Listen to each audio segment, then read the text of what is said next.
안녕하세요. 지금 이 사람 임수민입니다. 여성과 남성의 유전자는 99%가 같고 1% 정도 다르다고 합니다. 사실 그 1% 차이가 별게 아닐 수도 있지만 크다고 볼 수도 있는데요. 그럼에도 질병에 대한 치료 방법은 남녀가 똑같죠. 분당 서울대병원 소화기내과 김나영 교수는 질병의 진단과 치료, 예방에서 남녀 차이를 둬야 한다고 얘기합니다. 성차의학에서는 성별에 따라 발생하는 질환도 증상도 다르기 때문에 치료법도 달리해야 한다고 보는데요. 우리에게 낯설고 생소한 성차의학이란 무엇일까요? 국내 성차의학 1세대 학자로 국내 최초로 성차의학 연구소장을 맡은 김나영 교수 지금 만나봅니다.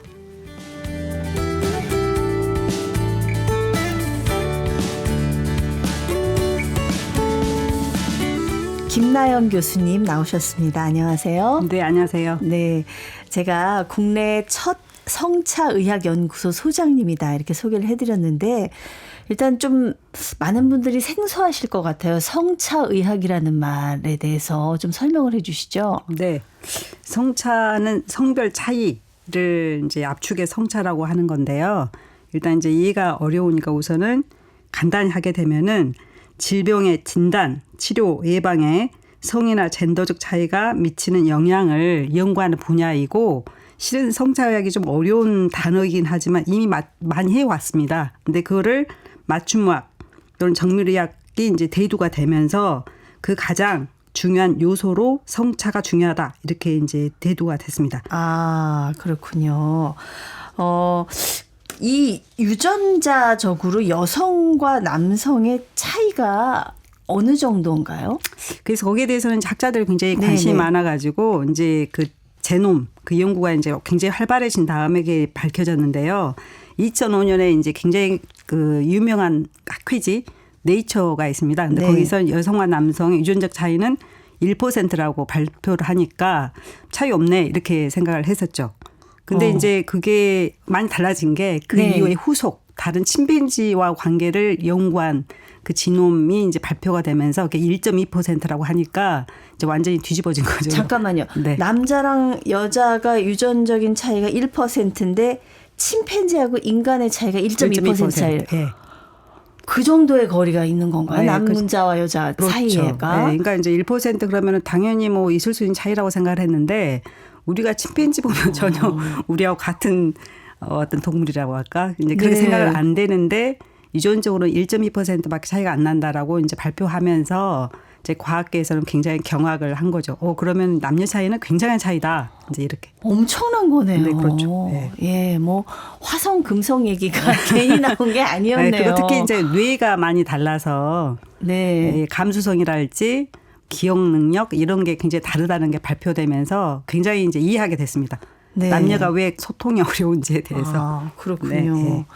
같은 질환이라도 병의 진행도 좀 차이가 있을 수 있고 그렇기 때문에 진단과 치료도 달리해야 한다. 이걸 성차의학에서 주장을 하고 있는데 이 위장 질환 같은 경우에도 그렇다면서요? 그렇죠. 그러니까 위장 질환은 크게 두 가지로 나뉘는데 이제 구조적인 질환과 기능성 질환이 있어요. 그래서 이제 구조적 질환은 여성이 훨씬 유리합니다. 그래서 이제 궤양도 잘 안 걸리고 여성 위장 구조가 더 유리해요? 왜냐하면 에스트로겐 때문에 그 상피세포가 튼튼하거든요. 그래서 이제 그 궤양이라는 게 구멍이 나는 거니까 이거를 이렇게 시멘트 기능이 굉장히 강화된 그런 접착제 역할이 큰 거고요. 여성 호르몬이 또 그런 역할을 하는군요. 그래서 여성 호르몬이 굉장히 굉장히 좋은 역할을 아주 많이 합니다. 네네. 그래서 암도 잘 안 걸려요. 그래서 간암하고 이제 대장암, 위암 이런 건 다 2배 남자가 많죠.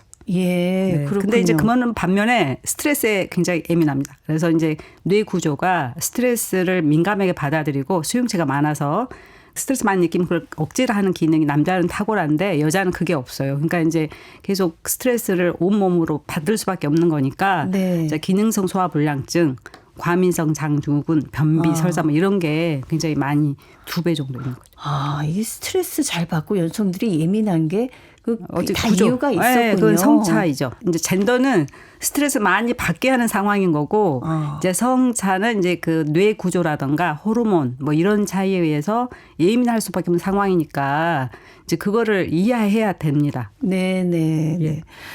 이게 성별을 고려하지 않고 그냥 치료를 했을 때 이런 부작용이 나오는 경우들이 의학계에 많이 보고가 되고 있죠. 그렇죠. 그러니까 이제 그거에 대해서는 이제 80년대 이전에도 있었을 거예요. 근데 이제 80년대, 90년대 이후에 그게 이제 이렇게 공개돼서 그런지 그건 잘 모르겠지만 굉장히 큰 사건이 벌어진 경우가 왕왕 있었는데요. 그게 수면제 절피뎀 사건이 가장 큰 사건이었습니다. 근데 절피뎀이 이제 나오면서 그게 이제 부작용이 없는 수면제로서 네. 굉장히 각광을 받았어요. 굉장히 획기적이었고 뭐 의사들이 네. 먹는 수면제다 이런 그렇죠, 얘기를 제가 그렇죠. 들었었거든요. 근데 이제 갑자기 그 교통사고가 800건 증가하고 그리고 면접에 지각을 해버리고 안 나타나고 막 이런 거를 이제 다 따져 보니까 그거를 이제 미국 식품의약국에서 FDA라고 부르는 기관에서 이제 관심을 갖게 됐죠. 그래서 분석을 해보니까 되게 이제 여성이 이 그 알코올처럼 이 분해 능력이 굉장히 적다 이렇게 밝혀졌고요.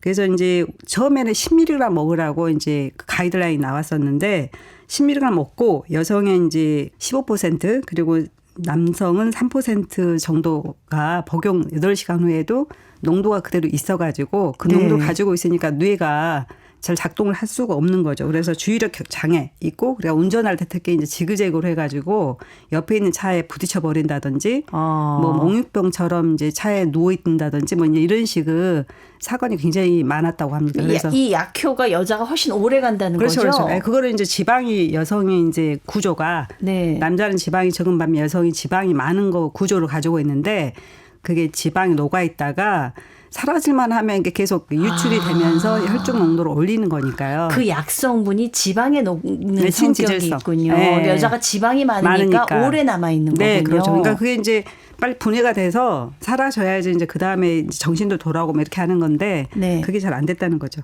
그래서 이제 그 절피뎀 그 농도를 처음 먹을 때는 여성은 5mg으로 먹어야 된다라고 이제 가이드라인이 바뀌어졌습니다. 아, 그렇군요. 이 성차 의학이라는 게 이게 연구되기 시작한 게 역사가 길지 않은가 봐요. 그러니까 이제 여성 남성의 어떤 질병 빈도가 다르다는 걸 이미 알고 있었는데 네. 이제 그것뿐이죠. 그래서 왜 그게 다르냐에 대한 깊이 있는 성찰이 없었고 그게 뭐 다르지 뭐 아니 다를 수 있는 거 아니야 뭐 이런 식으로 넘어간 거가 이제 문제였던 거죠. 네, 그렇군요. 네. 말씀을 쭉 들어보니까 여성과 남성의 차이를 알면 응급 상황에서도 더 빨리 효율적으로 우리가 대처할 수 있겠다 이런 생각이 드네요. 네, 맞습니다. 그러니까 이제 성자의 굉장히 하이라이트는 심장과 뇌가 이제 큰 건데요. 아무래도 우리 생명하고 그렇죠. 직접 크리티컬하니까. 연결이 되니까요. 근데 심장 질환에서 이제 가장 큰 특징은 어떤 심근경색이라든가 협심증의 어떤 증상이 다르다는 겁니다. 그래서 남성은 이제 우리가 티피컬하게 가슴이 쥐어오는 거 빠개진 것 같다 이렇게 하면 우리가 심근경색 아니야 이렇게 의심하는데 여성은 아니 좀 여기가 좀 이렇게 쏴 하면서 약간 소화가 안 되고 좀 아픈 것 같다 이렇게 좀 약간 미미하게 말하거든요. 그러니까 이제 우리가 그러면 역류성 식도염 아니냐. 네. 그러니까 이제 벌써 역류성 식도염이니까 내시경을 해야지 이렇게 이제 넘어가서 이제 얘를 많이 이제 먹은 경우가 이제 쌓여가지고 근데 그게 이제 문제가 되는 건 뭐냐면 이제 우리가 남성은 70세 이하에서 남성이 많이 심근경색에 걸리고 70세가 넘으면 에스트로겐이 사라지면서 여성이 급격히 증가를 하게 되는 거거든요. 네. 근데 이제 그 양상도 다르고 하니까 진단도 어렵고 해서 여성이 훨씬 더 사망률이 높다고 이제 알려져 있어요. 그렇군요. 저는 심장병은 저도 남성들이 많이 걸린다 그렇게 그러니까 생각했어요. 이제 그거는 이제 예전에는 네. 이제 그 생존율이 낮아서 그럴 수도 있을 것 같아요. 그러니까 지금은 이제 85세, 90세 이렇게 사니까 더 빈번하게 그런 일이 벌어지는 거죠. 그래서 이제 임상연구 할 때 남자가 많이 이제 왜냐하면은 제약회사 입장에서는 빨리 이제 임상연구 끝내야 되는데 환자가 훨씬 80% 정도 남자다. 그럼 남자가 다 차게 되니까 그 임상에 참여하는 사례자들도 남성 그렇죠. 중심으로 네, 이루어지는군요. 그러니까 이제 그 결과를 여성한테 적용할 수 있느냐 이런 문제가 많아지면서 조금 여유 있게 임상연구를 길게 하는 게 좋지 않느냐 이제 이런 식의 반성이 나오고 네. 있는 거죠. 오늘 교수님께 굉장히 좀 새로운 얘기들을 저는 많이 들어서 좀 네. 놀라고 신기한 그런 상황인데요. 네.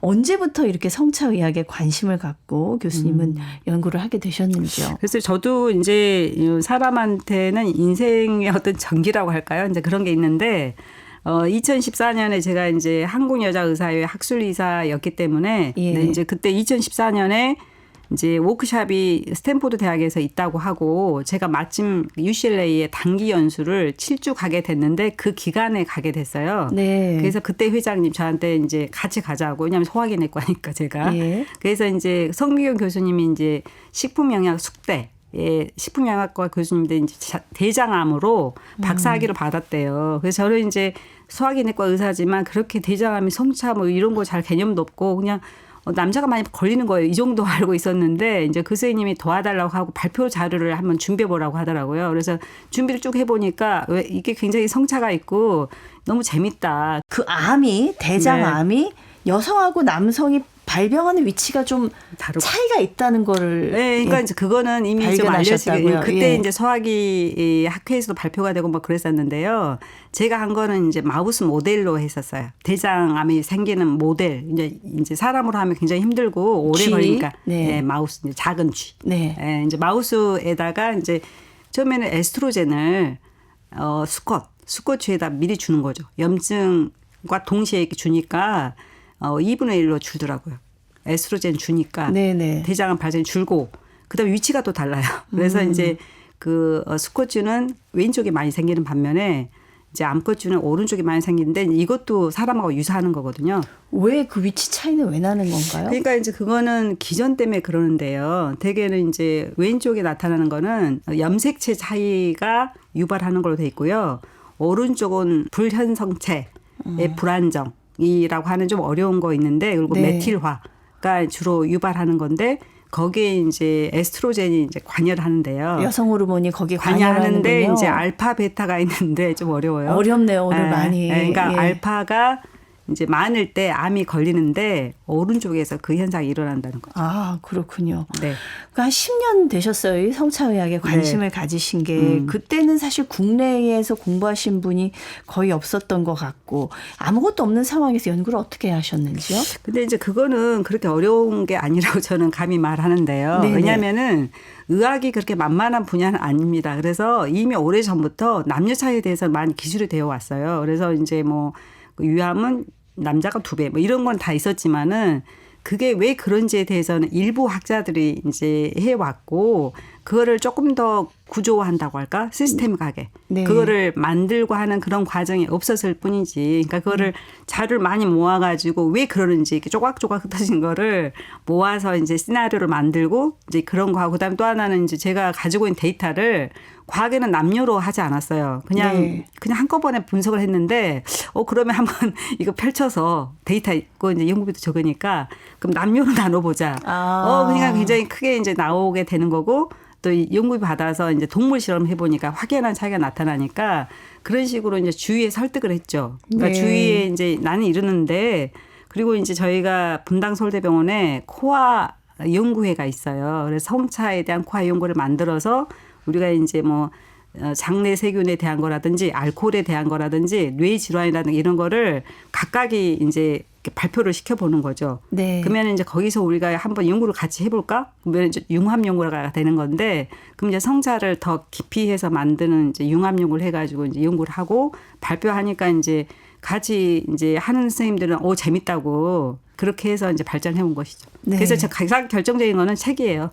책은 뭐냐면 소화기 질환의 성차 의학이라는 책을 2020년도에 제가 발표를 했고요. 네네. 이제 그게 굉장히 임프레시브하다고 그러더라고요. 저는 예. 그냥 모아서 하는데 왜 그게 가능했냐면 2016년부터 본격적인 연구를 해가지고 논문을 많이 발표를 하고 있었어요. 네네. 그래서 그걸 모아가지고 이제 하니까 책이 두툼하게 됐었고.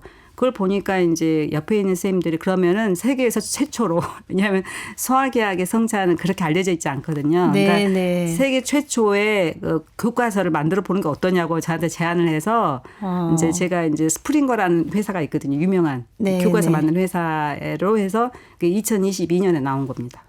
그래서 그 책이 이제 나오니까 이제 사람들 되게 세계적으로 이제 성찰하는 분들이 놀랍다. 한국이란 나라가 어떻게 이런 책을 만들어내는 거냐 해가지고 좀 주목을 받았죠. 네, 그러니까 교수님께서 내신 소화기에 대한 성차 그 책이 세계적으로 많은 분들한테 인상을 준 거죠. 네, 그렇죠. 네, 의학자들에게 큰 인상을 주게 된 거네요.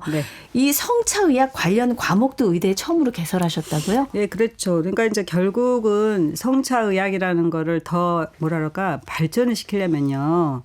후속 세대가 있어야 되고 그다음에 이제 그걸 체계적으로 이제 교육을 시켜야 되는 건데 교육이라는 건 굉장히 어려워요. 왜냐하면 우리가 잘 이해할 때 교육을 할 수 있기 때문에 그래서 일단은 이제 2017년에 중계대학원에다가 대학원을 대상으로 이제 교육을 하겠다라고 해가지고 이제 성공했어요. 그래서 사람들이 굉장히 신선하다. 그리고 교수님들이 그게 뭐 성차가 뭐야 뭐 이렇게 하더니 가르쳐보고 나서 이게 괜찮다 이렇게 반응을 줬고 그래서 이제 2018년에 이제 의대 그 서울의대 학생 본과 2학년을 대상으로 해가지고 이제 요즘에는 교육도 많이 발전해서 예전에는 135명이다 그걸 한꺼번에 모아놓고 강의를 하는 게 유행이었으면 지금은 맞춤 교육이 좀 유행이거든요. 그래서 학생들한테 8주 동안 각각 원하는 과목을 선정하라고 그리고 이제 우리한테는 그 프로포즈를 내라고 해요. 그 교육을 어떤 게 그래서 제가 이제 성찰을 하겠다고 하니까 처음에는 6명이 이제 어플라이를 해서 이제 만나서 왜 이제 했냐고 물어보면서 강의를 하니까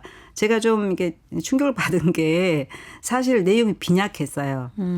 빈약 2018년이니까 준비가 좀 덜 되셨겠죠. 연구가 적어서 연구가 적어서 그랬더니 한 여학생이 선생님 연구가 안 된 것 같아요. 저한테 그러더라고요. 제가 깜짝 놀라서 그러냐고 그래가지고 이제 그 학생 때문에 굉장히 뭐라 그럴까 자극을 받았다랄까. 더 열심히 하셨겠네요. 네, 그래서 연구를 더 많이 해야 되겠다고 생각을 해가지고 그 다음에 보완이 많이 됐어요. 이게 연마다 보완이 되더라고요. 그래서 2021년도에는 이제 135명이 이제 10개 광장이 열리면 선택을 해야 되는데 놀랍게도 22명이 이제 신청을 해가지고 제가 쓴 그 소화기질환 성차의학 책도 나눠주고 이제 강의를 했죠.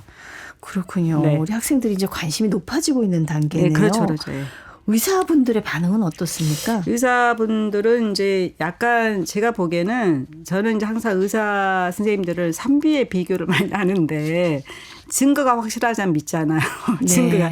그러니까 처음에 성자하니까 굉장히 의아하다는 식으로 이제 제가 실제로 경험한 건데 그게 뭐 의학이냐고. 아니 옛날부터 다 남녀 차이는 있었고 그게 뭐 의학이냐 이렇게 말해서 그렇지 않다. 응용이 다르다라고 하고 이제 어떤 분은 겸허하게 너무 새로운 건데 왜 그걸 하냐고 이제 해가지고 저를 기를 죽인다고 할까?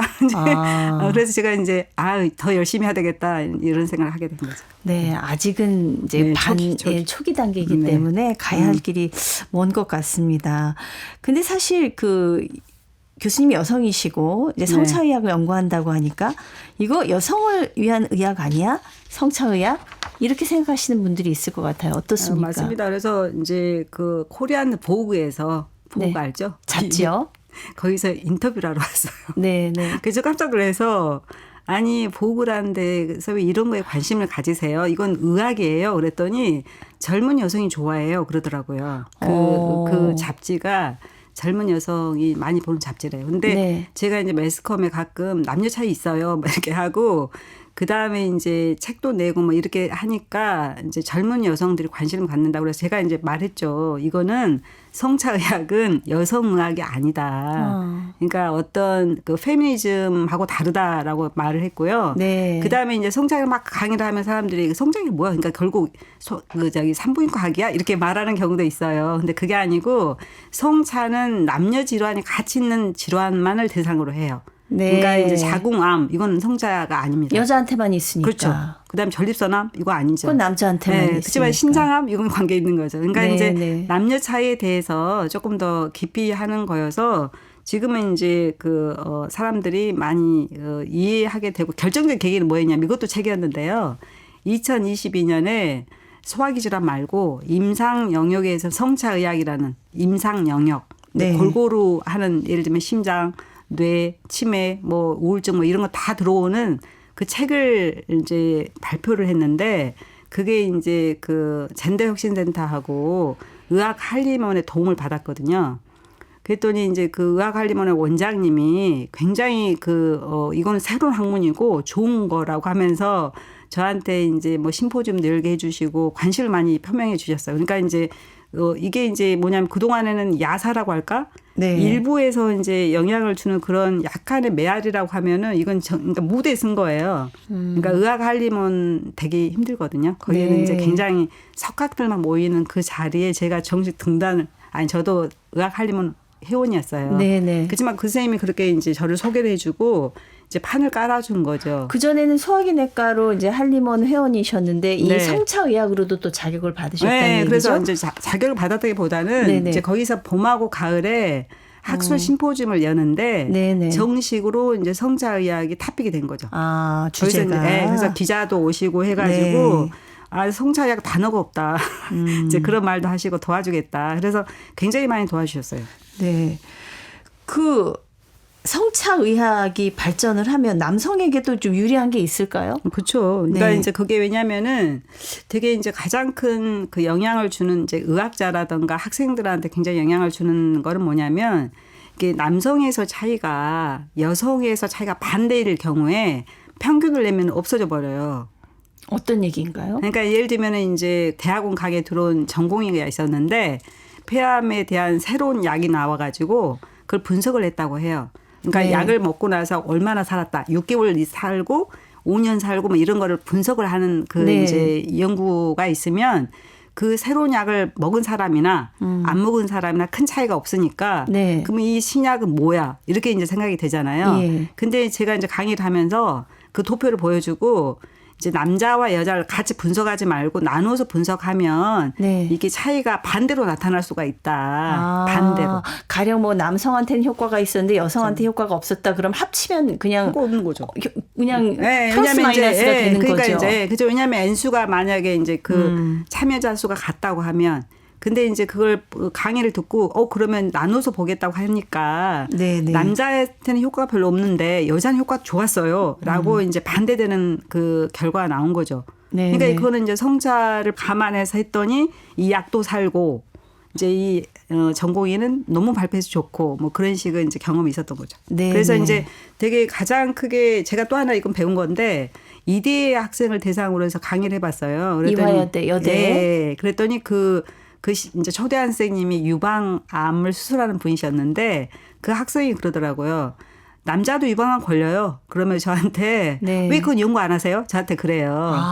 그래서 이제 물어보니까 0.4%가 남자가 걸리는데 네네. 남자가 이제 유방암 걸린 걸 모르니까 제 친척도 한 명 걸렸는데요. 예. 몽우리가 갑자기 생기니까 이게 뭐야? 뭐 이렇게 했는데 나중에 보니까 조직 검사에서 암이로 나온 거예요.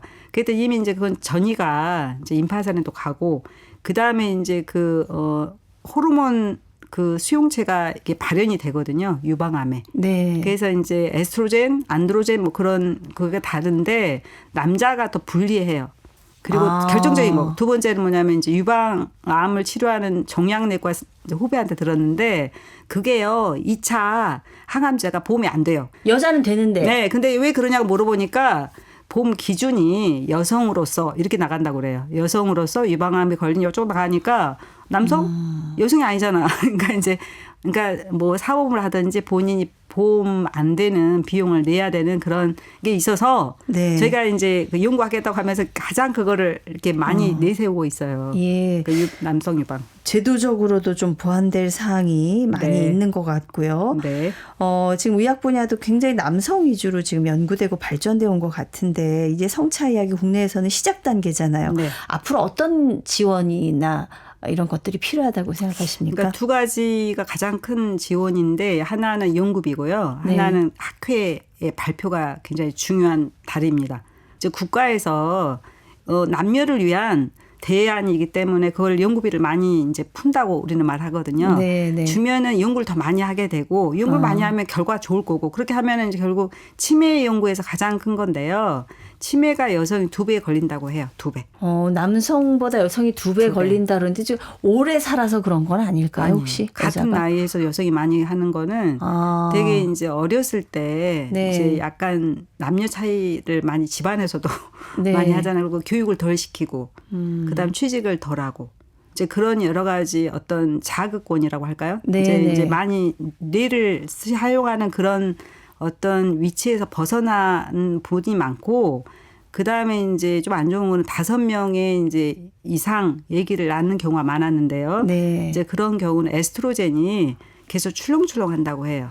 아, 그렇죠. 임신 기간하고 네. 출산하고 나서 변화가 심하겠죠. 그렇죠. 그거가 치매에 영향을 준다는 게 밝혀지면서 근데 이제 그게 좋아진 이제 여건 사인은 뭐냐면 외국에서는 네. 그게 줄고 있답니다. 예. 왜냐하면 이제 여성이 사회 활동도 많이 하고 교육도 똑같이 받고 오히려 더 많이 받고 이렇게 하니까 그래서 이제 그런 그 치매 연구를 하게 되면은 어머니가 굉장히 중요한데 어머니의 치매를 예방함으로써 그 보건 의료비도 네. 줄게 되고 우리의 가정도 살리게 되고 이런 거가 굉장히 중요하다라고 저희가 이제 연구를 더 많이 하게 되겠죠. 네, 지금 한 네. 건 아니고. 그러니까 그런 거를 처음에 국가에서 이제 배정을 되게 이제 한 해마다 어떤 주제어가 있어요. 그러니까 예를 들면 스템셀이라든지 뭐 장내 미생물 이런 주제어가 있는데 이제 내년에는 성차의학을 해달라고 조르고 있습니다. 아, 네, 예. 성차의학이 중요하다.